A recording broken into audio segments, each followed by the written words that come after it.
فلما جاء آل لوط المرسلون قال إنكم قوم منكرون صدق اللہ العظیم۔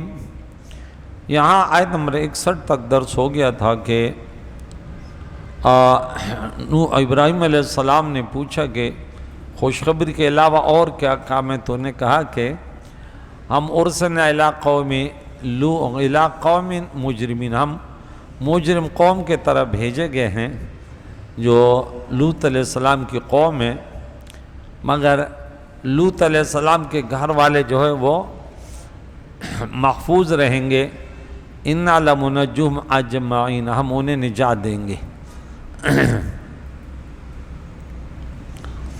اور الا امرأتہ، مگر اس کی عورت قدرنا انہا لمن الغابرین، اس کے لیے فیصلہ ہو چکا ہے کہ وہ پیچھے رہنے والوں میں سے، عذاب میں مبتلا ہونے والوں میں سے، کیونکہ نسبتوں میں ضروری ہے کہ ان جیسے نظریات بھی ہوں اور کردار بھی ہوں۔ صرف نام جیسے منافقین نام لیتے ہم مسلمان، کردار اور نظریات باطل تھے۔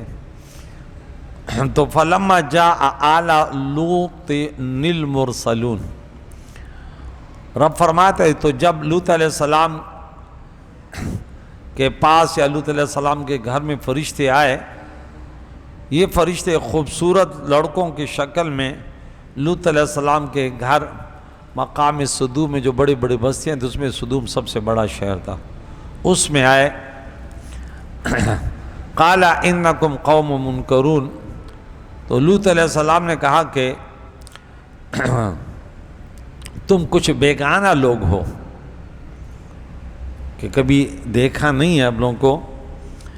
معلوم ہوا کہ یہ ہو سکتا ہے کہ پیغمبر فرشتے کو نہ پہچانے، مگر اس وقت جب کہ وہ وحی لے کر نہ آئے ہوں، وحی کے وقت پہچاننا ضروری ہے، ورنہ کلام الہی مشتبہ ہو جائے گا۔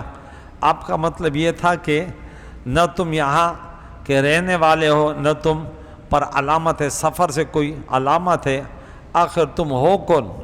مسافر ہو یا مقیم ہو؟ تو قالوا بل جئناک بما كانوا فیہ یمترون، کہا بلکہ ہم آپ کے پاس وہ لائیں جن میں یہ لوگ شک کرتے تھے کہ عذاب نہیں ہے، یہ نہیں ہے، یہ نہیں ہے، یعنی عذاب الہی لے کر آئیں جس سے آپ انہیں ڈراتے تھے اور یہ انکار کرتے تھے۔ یا شک بمانے انکار ہے کہ یہ شک کرتے تھے، اور کیونکہ قوم لوط عذاب کے انکاری تھے، چونکہ نبی کی خبر میں شک بھی کفر ہے، اس لیے اس سے شک سے تعبیر فرمایا۔ نبی کا پیغام تو برحق ہوتا ہے، اس میں شک کی گنجائش نہیں ہوتی۔ تو وَآتَيْنَاكَ بِالْحَقِّ وَإِنَّا لَصَادِقُونَ، اور ہم آپ کے پاس سچا حکم لائے ہیں اور ہم بے شک سچے ہیں۔ فَأَسْرِ بِأَهْلِكَ بِقِطْعٍ مِّنَ اللَّيْلِ، تو آپ اپنے گھر والوں کو رات کے ایک حصے میں لے جا، اس بستی سے نکل جا۔ وَاتَّبِعْ أَدْبَارَهُمْ، اب ان کے پیچھے پیچھے چلیں، ان کو آگے چلا۔ وَلَا يَلْتَفِتْ مِنْكُمْ، نہ دیکھے تم میں سے احد، ان کو ایک پیچھے نہ دیکھے۔ وَامْضُوا حَيْثُ تُؤْمَرُونَ، اور جہاں کا حکم ہے سیدھے وہیں پہ چلے جاؤ۔ تو اس سے معلوم ہوا کہ حضرت لوط علیہ السلام پر سوائے ان کے بعض گھر والوں کے اور کوئی ایمان نہ لایا، ورنہ یہاں اس مومن کا بھی ذکر ہوتا۔ یہ بھی معلوم ہوا کہ جب تک صالحین کسی بستی میں رہیں وہاں عذاب نہیں آتا، اس لیے عذاب سے پہلے یہ بندے وہاں سے چلے جاتے ہیں، کہ اللہ نے فرمایا کہ یہاں سے چلے جاؤ اور آپ اس کے پیچھے چلیں تاکہ آپ خبردار رہیں کہ ان میں سے کوئی رہ تو نہیں گیا، اور ان کے نگرانی کرے۔ وَقَضَيْنَا إِلَيْهِ ذَلِكَ الْأَمْرَ، اور ہم نے اسے اس حکم کا فیصلہ سنا دیا کہ ان دابر ہؤلاء مقطوع مصبحین، کہ صبح ہوتے ہی ان کافروں کی جڑ کٹ جائے گی. دابر جڑ، ہؤلاء ان لوگوں کی مقطوع کٹنے والی ہے، مقطوع ہے کٹی ہوئی ہے صبح کے ٹائم. اس طرح کے کفار کا بچہ بھی نہ بچے گا جس سے ان کی نسل چلے. یہ تمام ہلاکت کے عذاب جو تھے پیارے آقا دو جہان کے تشریف آوری سے پہلے تھے. حضور جب آئے تو پھر ایسے عذابات نہیں ہیں.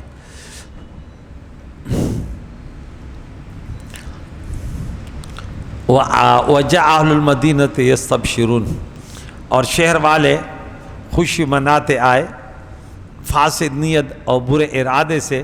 لیکن یہ واقعہ اس گفتگو سے پہلے ہوا.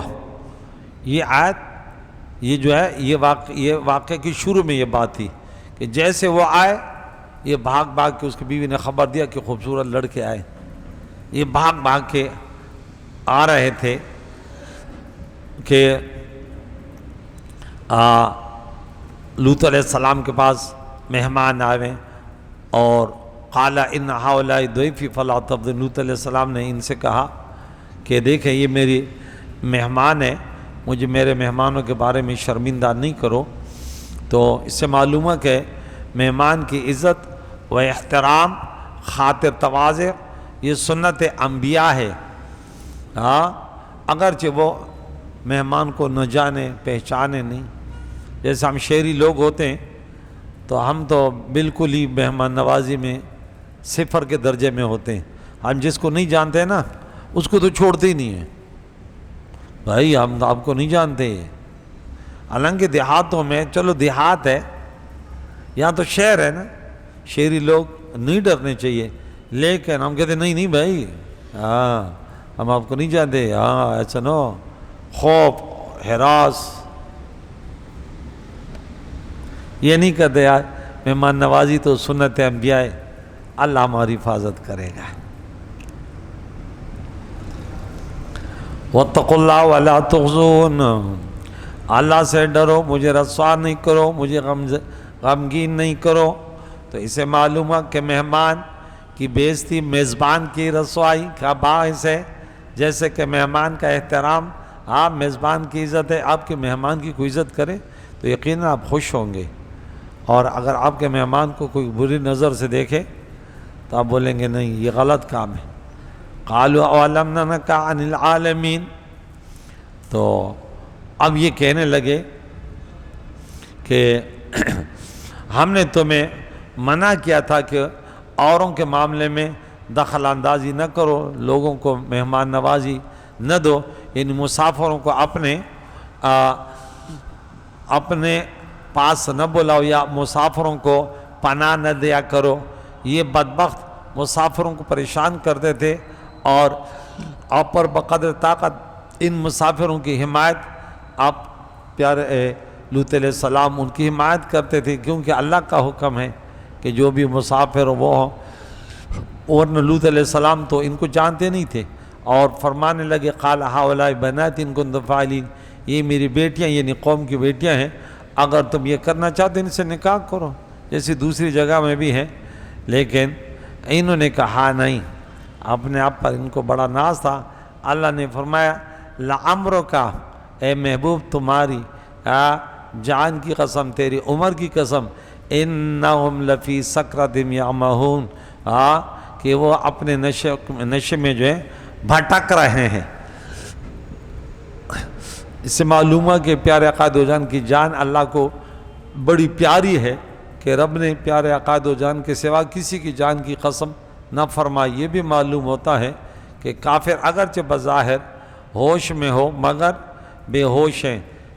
جس عقل و ہوش سے اچھے برے کاموں کی تمیز نہ ہو سکے وہ بے عقلی اور بے ہوشی ہے، اور ایسا آدمی بھٹک ہی رہا ہے. یہاں اسے یا تو کفار مکہ مراد ہیں یا قوم لوط. لیکن صحیح ہے کہ اللہ کریم نے مکے والوں کے بارے میں کہ یہ لوگ کہ وہ قوم جیسے برباد ہوئی انبیاء کے نافرمانی میں، یہ بھی ایسے ہیں. یہاں پہ آپ کو میں چند مسئلے بتاؤں گا کہ پیارے عقائد و جہان کہ عمر کی اللہ نے قسم کھائی، اس پر چند باتیں کرتے ہیں، ٹھیک ہے؟ باقی واقعہ آگے پڑھتے ہیں۔ اس آیت کے دو محمل ہیں کہ ایک یہ کہ اللہ تعالیٰ نے پیارے عقائد و جہان کی قسم کھا کر قوم لوط کے متعلق فرمایا کہ وہ اپنے شہوت کے مستی میں مدہوش ہو رہے تھے، اور حضرت لوط علیہ السلام کے سمجھانے اور منع کرنے کے باوجود فرشتوں سے اپنی ہوس پوری کرنے چاہتے تھے جو حسین و جمیل لڑکوں کی صورتوں میں آئے تھے، اور ان آیات کی سیاق و سباق کے بھی یہی معنی مناسب ہے۔ اور دوسرا معاملہ یہ کہ اللہ تعالیٰ کے یہ ارشاد کفار مکہ کے متعلق ہے جو کفر اور شرک کے نشے میں مدہوش ہیں اور پیارے عقائد و جان کی تبلیغ کرنے اور بار بار معجزات دکھانے کے باوجود ہدایت قبول نہیں کرتے تھے، تو اللہ نے تسلی دی کہ یہ اب بھی دنیا میں بھٹک رہے، یہ مدہوش ہیں۔ اس صورت میں یہ سیاق و سباق کے نظم اور ربط سے الگ جملہ مترجہ ہے۔ بہرحال ہر صورت میں اللہ تعالیٰ نے اس آیت میں پیارے عقائد و جان کی زندگی کی قسم کھائی ہے۔ لا کیا کلمات ہیں؟ اللہ تعالیٰ نے فرمایا لعمرکا، آپ کی عمر کی قسم۔ اللہ تعالیٰ نے آپ کے علاوہ اور کسی نبی کی زندگی کی قسم نہیں کھائی، اور آپ کی زندگی کی قسم کھا کر اللہ تعالیٰ نے آپ کی نہایت تعظیم اور بے حد تکریم فرمائی ہے۔ اور عبداللہ بن عباس رضی اللہ عنہ فرماتے اللہ تعالیٰ نے آپ کے سوا کسی نبی کی زندگی کی قسم نہیں کھائی، گویا کہ فرمایا یا محمد تمہاری زندگی کی قسم اور دنیا میں تمہاری عمر اور بقا کی قسم۔ اللہ تعالیٰ نے حضرت آدم علیہ السلام کو اپنا صفی بنا کر آدم صفی اللہ، اس سے نوازا۔ حضرت ابراہیم علیہ السلام کو اپنا خلیل بنا کر ابراہیم خلیل اللہ سے سرفراز کیا، اور حضرت موسیٰ علیہ السلام کو شرف ہم کلامی عطا کیا۔ حضرت عیسیٰ علیہ السلام متعلق فرمایا وہ اللہ کی روح ہے، روح اللہ اور کلمت اللہ ہیں، اور ہمارے پیارے عقائد و جہان کو اپنا محبوب بنا اور آپ کی زندگی کی قسم کھائی۔ اور یہ وہ فضیلت ہے کہ اللہ تعالیٰ نے آپ کے سوا کسی اور نبی کو عطا نہیں فرمائی کہ تیری عمر کی قسم۔ اگر یہ کہا جائے کہ اللہ تعالیٰ نے وہ طور فرما کر پہاڑ طور کی قسم کھائی، یا اللہ اقسم بہذا البلد فرما کر شہر مکہ کی قسم کھائی، تو اگر حضور علیہ السلام کے حیات کی بھی قسم کھائی تو اس میں آپ کی کیا خصوصیت ہے؟ اس کا جواب یہ کہ ہر چیز کا مقابلہ اس کے جنس کے افراد میں ہوتا ہے۔ اللہ تعالیٰ نے پہاڑ طور کی قسم کھائی، طور کا پہاڑ، یہ ظاہر فرمایا کہ پہاڑوں کے جنس میں جو پہاڑ اللہ کو محبوب ہے وہ طور کا پہاڑ ہے، اور شہر مکہ کی قسم کھا کر یہ ظاہر فرمایا کہ دنیا کے شہروں میں اللہ تعالیٰ کو سب سے زیادہ شہر جو ہے وہ مکہ کا شہر ہے۔ اور جب اللہ تعالیٰ نے آپ کی زندگی کی قسم کھائی تو یہ ظاہر فرمایا کہ زندگیاں جن کو بھی ملی ہیں اور ہیں تو نبیوں اور رسولوں نے جتنی زندگیاں گزاری، لیکن جس نبی کی گزاری ہوئی زندگی اللہ کو محبوب ہے وہ محمد مصطفیٰ ہے، وہ تمہاری زندگی ہے، اور جس رسول کی گزاری ہوئی زندگی پر اللہ کو فخر ہے، اور اے پیارے رسول تمہاری زندگی کی قسم فرمائی۔ آگے مزید حضور علیہ السلام کی زندگی میں وہ کون سی خصوصیات ہیں جن کی وجہ سے اللہ تعالیٰ نے آپ کی قسم کھائی، تو یہاں ان کی خصوصیات ہم ذکر کرتے ہیں، توجہ کے ساتھ سماعت فرمائیں، کتنی پیاری پیاری باتیں ہیں۔ نمبر ایک، اللہ کریم انبیاء علیہ السلام نے اپنے نبوت رسالت کو خارجی معجزات سے ثابت کیا۔ پیارے عقائد و جان کو اپنے نبوت و رسالت کی اس بات کے لیے کسی خارجی دلیل کی ضرورت نہ تھی، بلکہ رب کریم نے فرمایا قُلْ لَوْ شَاءَ اللَّهُ مَا تَلَوْتُ عَلَيْكُمْ وَلَا أَدْرَاكُمْ بِهِ فَقَدْ لَبِثْتُ فِيكُمْ عُمْرًا مِّن قَبْلِي أَفَلَا تَعْقِلُونَ۔ آپ کہیے کہ اللہ چاہتا تو میں تم پر اس قرآن کی تلاوت نہ کرتا، نہ تم کو اس کی خبر دیتا، سو میں تم میں سے اس سے پہلے اپنی زندگی کا ایک حصہ گزار چکا ہوں، کیا تم عقل سے کام نہیں لیتے؟ یعنی اللہ تعالیٰ نے فرمایا تمہاری نبوت کے اس بات کے لیے ان میں تمہاری زندگی کافی ہے۔ آپ کی زندگی کو دیکھ لیں، یہ ان کے لیے کافی ہے کہ کس قدر پاکیزہ زندگی انہوں نے گزاری۔ حضرت خدیجہ الکبریٰ آپ کی بیوی ہے، اور بیوی شوہر کے تمام خوبیوں اور خامیوں سے اور اس کے تمام عظمت اور تمام کمزوریوں سے واقف ہوتی ہے۔ یہی وجہ ہے کہ اور لوگ کسی کے مقتدی ہوں، مقتدا ہوں یا نہیں، ان کے معتقد ہوں، لیکن بیوی ان کی معتقد نہیں ہوتی۔ اکثر وہ کتنا بڑا عالم ہو، کتنا وہ کہتے ہیں چھوڑو چھوڑو، ہاں، لیکن پیارے عقائد و جہان کی زندگی کا اعجاز یہ ہے کہ سب سے پہلے جو آپ کے نبوت پر ایمان لائی وہ آپ کی بیوی خدیجۃ الکبریٰ تھی، یا پھر کسی شخص کا دوست اس کے احوال سے واقف ہوتا ہے۔ بیرونی لوگ تو نہیں دیکھتے، وہ تو صرف سفید لباس میں جو ساتھ رہتا ہے اس کے کرتوت، ان کے حقانیت، ان کے سب چیزوں کا پتہ ہوتا ہے۔ اور آپ پر مردوں میں جو سب سے پہلے ایمان لائے وہ آپ کے قریبی دوست صدیق اکبر تھے، اور نوکر اور غلام بھی مالک کا معتقد نہیں ہوتا، اور آپ پر پہلے ایمان لانے والوں میں آپ کے غلام حضرت زید بن حارثہ رضی اللہ عنہ، اور آپ کی زندگی سے اس قدر متاثر اور آپ کے اس قدر گرویدہ تھے کہ جب یمن سے ان کے اعزاء آپ کو لینے آئے کہ آپ کو غلامی سے آزاد کریں، تو انہوں نے کہا نہیں، میں ان کے ساتھ رہنا پسند کرتا ہوں۔ جمیل بن مسعود طائی وغیرہ بیان کرتے ہیں کہ زید بن حارثہ کی والدہ اپنی قوم سے ملنے گئی، زید بھی ان کے ہمراہ تھے۔ بنو القین بن جسر نے زمانہ جاہلیت میں بنو مان کے گھروں پر لوٹ مار کے لیے حملہ کیا، اور وہ زید کو بھی اٹھا کر لے گئے۔ پہلے بچوں کو بھی لے جاتے، انسانوں کو بھی اغوا کر ان کو غلام بنا لیتے، یہ ڈاکے وغیرہ، یہ شروع سے انسانوں میں یہ سلسلہ چلتا تھا۔ تو زید اس وقت کم عمر لڑکے تھے، وہ ان کو لے کر ان کو بھی غلام بنا لیا، اوقاز کے بازار میں گئے اور ان کو فروخت کرنے لگے۔ حکیم بن حزام نے ان کو اپنی پھوپھی حضرت خدیجہ کے لیے 400 درہم میں خرید لیا، حضور علیہ السلام کے گھر میں چلے گئے۔ اور جب حضرت خدیجۃ الکبریٰ رضی اللہ عنہ نے آپ سے نکاح کیا پیارے قائد و جان سے، تو انہوں نے زید آپ کو بطور ہدیہ دے دیا۔ زید کے والد اور چچا زید کو ڈھونڈتے پھر رہے تھے۔ ان کے والد کو بتایا گیا کہ فلاں جگہ زید غلامی کا ایام مکے میں گزار رہے ہیں۔ پس زید کے والد حارثہ اور ان کے چچا فدیہ کی رقم لے کر مکے پہنچے۔ انہوں نے پیارے عقائد و جان کے متعلق دریافت کیا۔ انہوں نے بتایا کہ آپ مسجد میں ہیں۔ وہ دونوں مسجد میں گئے اور پکار کر کہا، اے عبد المطلب کے بیٹے، اے سردار قوم کے بیٹے، آپ لوگ اللہ کے حرم کے رہنے والے ہیں، آپ قیدیوں کو آزاد کرنے والے ہیں۔ یہ پورے سے ان کا سلسلہ پہلے سے آ رہا تھا کہ یہ غلاموں کو آزاد کرتے تھے اور اسیروں کو کھانا کھلانے والے قیدیوں کو۔ ہم اپنے بیٹے اور آپ کے غلام کے سلسلے میں آپ کے پاس آئیں، آپ ہم پر احسان فرمائیں اور اس کا فدیہ لے کر اس کو آزاد کر دیں۔ آپ نے پوچھا وہ کون ہے جس کو تم سمجھتے وہ غلام کون ہے؟ انہوں نے کہا زید بن حارثہ۔ آپ نے فرمایا میں اس کو بلاتا ہوں، تم اس کو میں اس کو اختیار دیتا ہوں، اگر وہ تمہارے ساتھ جانا پسند کرے تو میں بغیر فدیے کے، بغیر رقم کے اس کو تمہارے حوالے کر دوں گا، اگر وہ میرے ساتھ رہنا پسند کرے تو جو میرے ساتھ رہنا پسند کرے سو میں اس کو چھوڑنے والا نہیں ہوں۔ انہوں نے اس تجویز کو منظور کر لیا، اپنے زوج کو بلایا اور پوچھا کیا تم ان لوگوں کو پہچانتے ہو؟ زید نے کہا جی یا رسول اللہ میں ان کو پہچانتا ہوں، یہ ایک میرے باپ ہیں، دوسرا میرے چچا جان ہیں۔ فرمایا اور مجھے تم جانتے ہو اور میری رفاقت کو پہچانتے ہو، اب تم مجھے اختیار کر لو یا ان کو اختیار کر لو، میرے پاس رہو یا اپنے والد چچا جان۔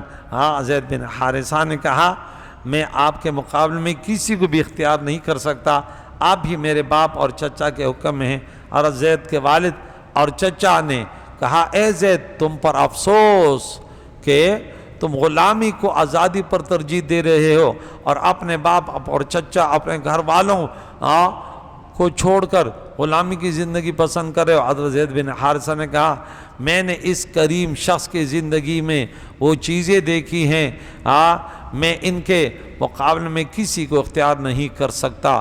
خلاصہ ہے کہ ہمارے نبی پیارے عقائد و جہاں نے ایسی زندگی گزاری کہ آپ کے نبوت کے ثبوت کے لیے کسی اور معجزے کی ضرورت نہ تھی، صرف آپ کی زندگی کافی تھی، اور بغیر کسی معجزے کے صرف اس کی زندگی کو دیکھ کر حضرت خدیجۃ الکبریٰ صدیق اکبر حضرت علی زید بن حارثہ ایمان لے، اور اس زندگی کو دے کر زید بن حارثہ نے آزادی کے مقابلے میں اب کی غلامی میں رہنے کو پسند کر لیا۔ یہ ایسے باکمال زندگی تھی جو کسی اور نبی اور رسول کو نہ تھی، نہ ہی ملی تھی، اس لیے اللہ کریم نے آپ کی زندگی کی قسم کھائی اور فرمایا لعمرک، اے میرے محبوب تیری زندگی کی قسم۔ اللہ اکبر کبیرہ۔ جس شخص نے آپ کی زندگی کو جتنا قریب سے اور جتنا جلدی دیکھا وہ اتنے جلدی مسلمان ہو گیا، اور جس نے آپ کی زندگی جس قدر دور سے اور جتنی دیر سے دیکھی وہ اتنا دیر سے مسلمان ہوا۔ آپ نے تمام نبیوں میں سب سے کم زندگی پائی اور سب سے زیادہ پیروکار امت پیارے قائد و جہان کے ہیں۔ یہ رسول اللہ کی شان ہے۔ دیگر نبیوں اور رسولوں کی تبلیغ سے انسان بمشکل مسلمان ہوتے تھے، چند آپ کی تبلیغ سے انسان مسلمان ہوئے، جنات مسلمان ہوئے، درختوں پتھروں اور حیواناتوں نے کلمہ پڑھا، حتیٰ کہ آپ کے ساتھ رہنے والے شیطان بھی آپ کا موتی اور مسلمان ہو گیا۔ کسی نبی اور کسی رسول کی پوری زندگی اور سیرت محفوظ نہیں ہے، صرف آپ کا یہ امتیاز ہے کہ پیدائش سے لے کر وصال تک آپ کی پوری زندگی کا ہر باب محفوظ ہے۔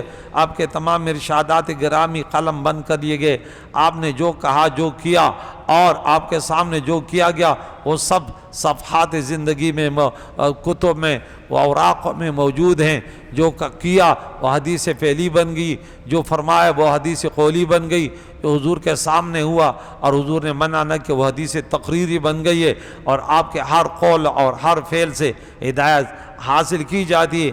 آپ نے لوگوں کو جو کام کرنے کا حکم دیا خود اس سے زیادہ کر کے دکھایا۔ لوگوں کو دن اور رات میں 5 فرض نمازیں پڑھنے کا حکم دیا اور خود بشمول تہجد 6 نمازیں پڑھتے تھے۔ لوگوں سے کہا 40واں حصہ زکوٰۃ دو، اور خود سب کچھ اللہ کے راستے میں قربان کیا، پاس کچھ نہ رکھتے تھے۔ فرمایا اگر کوئی شخص ترکہ چھوڑ کر مر گیا تو اس کے وارثوں کا ہے، اور اگر وہ قرض چھوڑ کر مر گیا تو اس کو میں ادا کروں گا۔ اگر مال اس کا رہ گیا ان کے ورثاء کا ہے، اگر اس کے اوپر کچھ قرض ہے تو وہ میں دوں گا۔ لوگوں کو کہا طلوع فجر سے غروب آفتاب تک روزہ رکھو، اور خود سحر اور افطار کے بغیر مسلسل ڈبل دن روزے 48 گھنٹے روزے رکھے۔ 4 بیووں میں عدل کرنے کا حکم دیا، اور خود بیک وقت 9 ازواج مطہرات کے درمیان عدل کر کے دکھایا۔